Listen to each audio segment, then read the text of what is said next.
Untuk admin proyek yang sering rembes, yaitu salah satunya penyebabnya sering bonyok di buat security.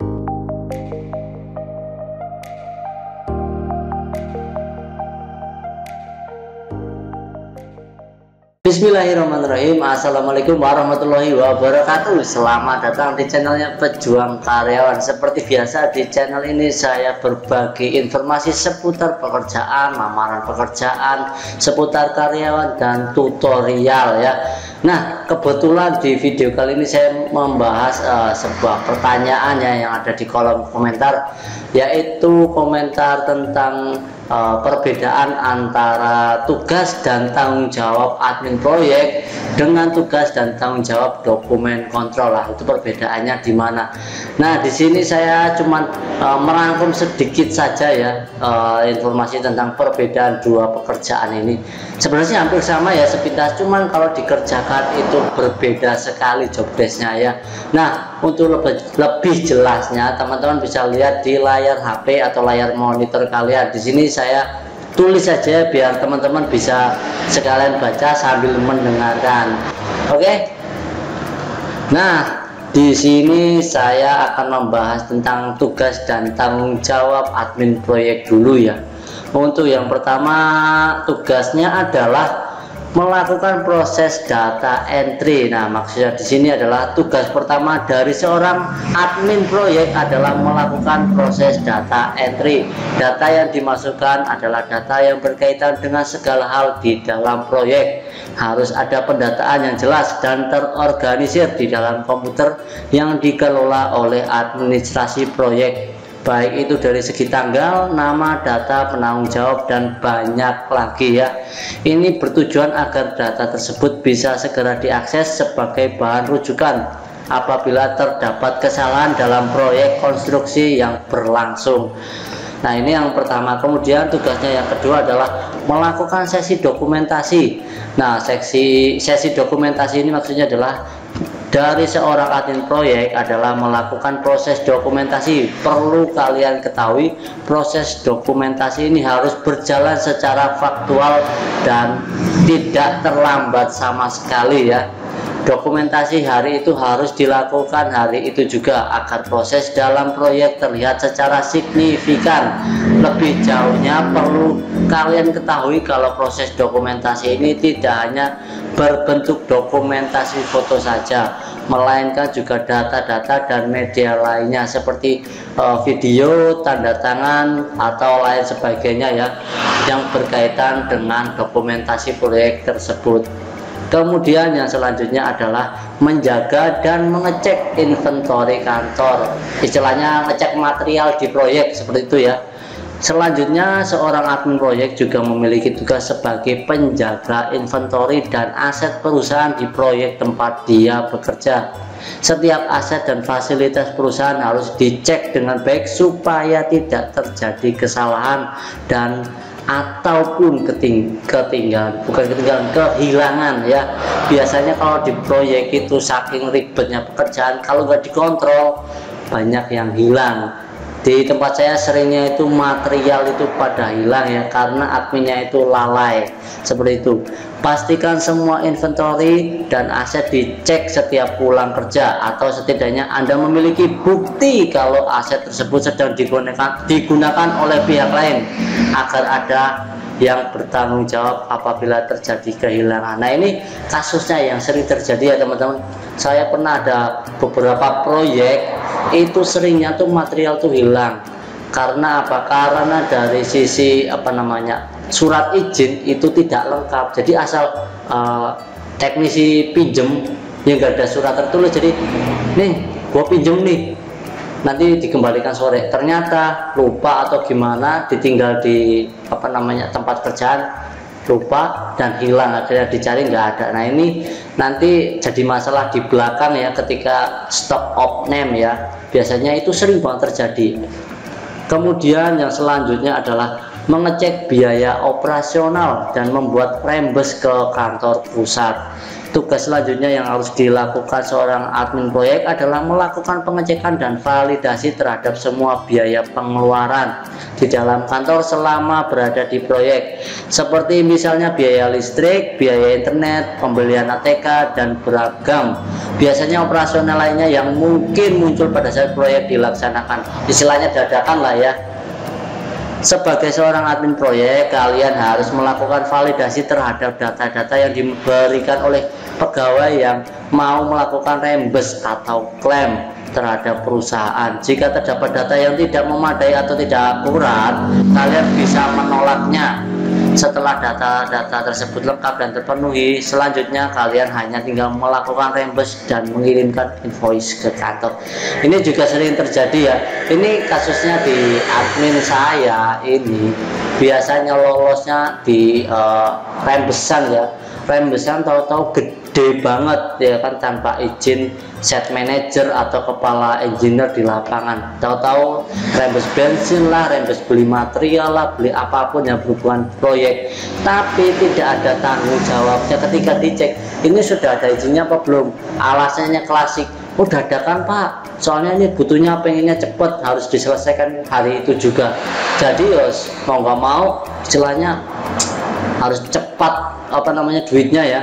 Tapi kan di sisi perusahaan kan nggak bisa seperti itu ya, akhirnya terjadi masalah ketika di audit ya, kok bisa ini keluar segini. Biasanya ini ngaruh ke cost control, tahu-tahu jebol ya kan, duitnya banyak yang keluar tapi tidak tahu buat apa aja, materialnya nggak terhitung. Biasanya seperti itu teman-teman ya. Kemudian yang selanjutnya adalah membuat surat jalan. Tugas admin proyek selanjutnya adalah melakukan pembuatan surat jalan dan menerima surat jalan untuk segala kendaraan yang masuk ke proyek atau keluar proyek secara jelas. Biasanya untuk memaksimalkan pekerjaan ini, kalian harus berkoordinasi dengan pihak security yang berjaga di pintu masuk ya atau keluar kendaraan.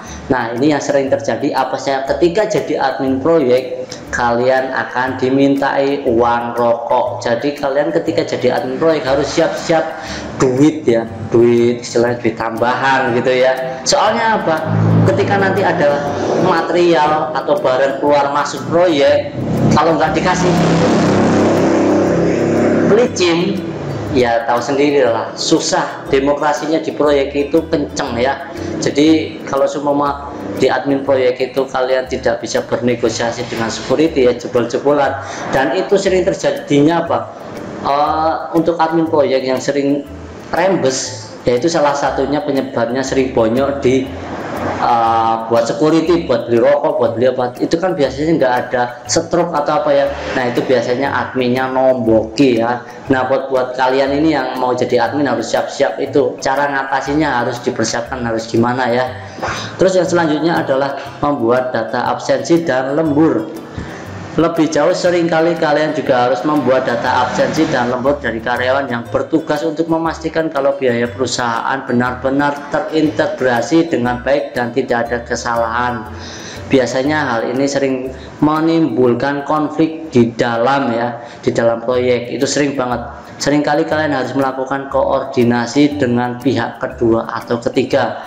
Proyek biasanya dilakukan oleh berbagai pihak ya, nggak cuma satu kontraktor aja. Biasanya kontraktor dari contohlah pipa, terus dari kontraktor sipil dan lain sebagainya. Itu kalian harus koordinasi di situ biar tidak ada miss ya.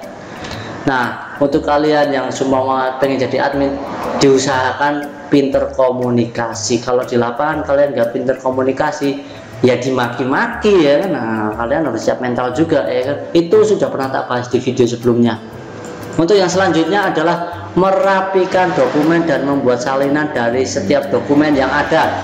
Terakhir, pastikan kalian membuat salinan dari tiap dokumen yang ada agar kalian tidak berpotensi untuk kehilangan data yang kalian miliki atau direkap sebelum pulang. Biasanya kan kalau harian laporan harus direkap. Nah ini kalian harus menyimpannya baik-baik ya. Kalau hilang, wassalamualaikum ya.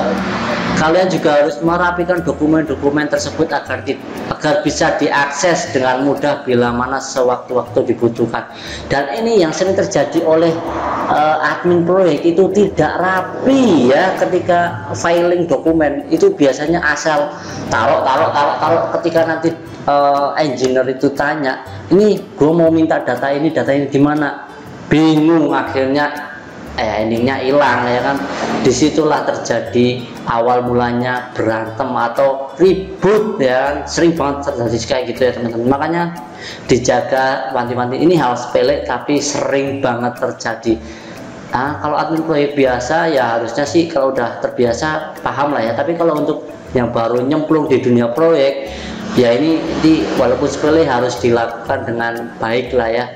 Oke, mungkin itu ya yang dari sisi tugas admin proyek. Jadi kalau ditarik kesimpulan biar lebih simpel, inti dari tanggung jawab admin proyek adalah memastikan semua data proyek diinput ke komputer, kemudian memastikan dokumentasi dari kegiatan proyek berjalan dengan baik dan lancar, memastikan semua inventory kantor terjaga dengan baik, kemudian memastikan semua rembesan atau klaim ke kantor pusat terorganisir secara faktual, kemudian memastikan dokumentasi surat jalan berjalan dengan lancar, kemudian memastikan laporan absensi dan lembur yang ada, kemudian memastikan kalau laporan bulanan itu ada. Sebenarnya nggak cuma laporan bulanan, harian dan mingguan ya, memastikan semua dokumen tersalin atau terduplikasi dan terjaga dengan baik, rapi intinya ya. Kalau semua nggak rapi, aduh jangan main-main kalau di proyek ya. Itu sekilas tentang tugas admin proyek. Nah, ini sekarang bahas tugas dan tanggung jawab dokumen kontrol. Ini saya cuma merangkum dari banyak tugas ya, yang penting paham maksudnya aja. Oke, tugas dan pekerjaan dokumen kontrol. Nah, saya cerita dulu, bukan cerita sih, intro lah ya.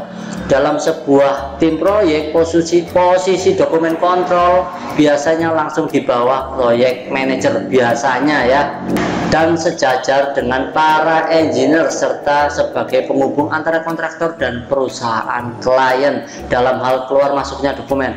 Tugas utama dari seorang dokumen kontrol dalam hal ini adalah mengelola, mengendalikan dan mendistribusikan serta mengupdate keluar masuknya dokumen baik yang diterima ataupun dikirim dari klien maupun kontraktor, yang mencakup informasi mengenai judul, nomor, revisi progres, status awal sampai final.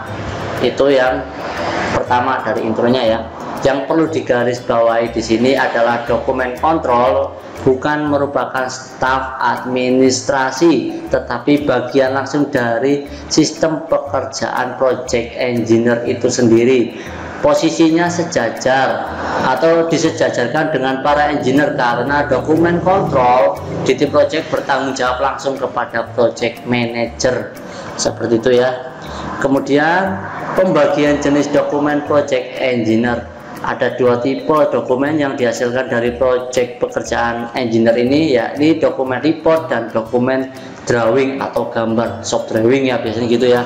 Dan bidang engineering sendiri terdapat beberapa disiplin ilmu yang sudah sangat familiar di bidang teknik, yakni sivil atau struktur, piping, proses, instrumen, mechanical, dan electrical. Kemudian yang selanjutnya, yang kedua, proses kerja dokumen kontrol dalam tim project engineer. Tahap awal ketika dokumen kontrol menerima dokumen ataupun drawing dari engineer sipil atau dari engineer yang lain untuk pekerjaan sipil misalnya ya, dicatat tanggalnya, kemudian mengedarkannya buat internal disiplin cek, kemudian semua disiplin engineer untuk dimintakan komen atau cek apakah ada perubahan atau tidak. Kalau ada perubahan itu harus segera dirubah, tidak boleh nanti-nanti, itu berbahaya ya. Takutnya ketika nanti itu dokumen lama diminta, pas update yang baru tidak sinkron, waduh ya, waalaikumsalam ya, progresannya akhirnya nggak jalan gara-gara tidak sesuai. Kemudian setelah dicek oleh semua disiplin engineer, dikembalikan lagi kepada dokumen kontrol untuk dikembalikan lagi ke engineer sipil untuk diperbaiki. Setelah ada perbaikan dari engineer sipil, diserahkan kembali kepada dokumen kontrol untuk dikirimkan dengan pengantar yang dinamakan transmittal kepada perusahaan klien atau kontraktor untuk direview, sehingga status dokumennya dari IDC ke IFR ya, ke IFR dan seterusnya sampai dengan status dokumennya AFC approval ya. Jika terdapat komen atau belum disetujui dari perusahaan atau kontraktor lainnya, tinggal dinaikkan revisinya, seperti itu. Jadi sekilas memang hampir sama ya, tapi kalau dokumen kontrol itu beda banget dengan admin proyek. Itu kalau di lapangan jelas beda banget ya. Ini sekilas memang hampir mirip, cuman kan dari statusnya dia lebih ke engineering langsung ya kalau dokumen kontrol, dan di admin proyek itu juga berhubungan nanti sama dokumen kontrol, biasanya di filing ya. Si admin proyek biasanya membantu si tukang dokumen kontrol ini untuk filing data. Nah, untuk kesimpulannya dari dokumen kontrol ini kita ambil kesimpulan lebih ringkasnya ya, lebih ringkasnya dari yang tadi kita jabarkan, yaitu intinya adalah membantu manajemen representatif dalam menjalankan prosedur pengendalian dokumen dan rekaman mutu, kemudian memasukkan data dokumen ke dalam daftar dokumen dan memastikan bahwa informasi yang diberikan akurat dan up to date, kemudian memastikan dokumen disahkan sebelum didistribusikan atau dikasih ke kontraktor, melakukan perubahan dokumen bila diperlukan dengan berkoordinasi dengan manajemen representatif, memastikan seluruh dokumen telah disosialisasikan dan distribusikan ke bagian yang berkepentingan atau yang bersangkutan, kemudian memastikan seluruh dokumen disimpan dan dijaga dari kerusakan serta mudah untuk ditelusuri. Ini nanti hubungannya sama admin proyek, ini saling sinkron ya. Terus yang terakhir, menarik atau memusnahkan dokumen yang sudah kadaluarsa. Contoh kadaluarsa itu semua revisi dari tanggal berapa, terus update lagi. Kalau semua revisinya udah nggak dipakai, itu baru dibuang ya.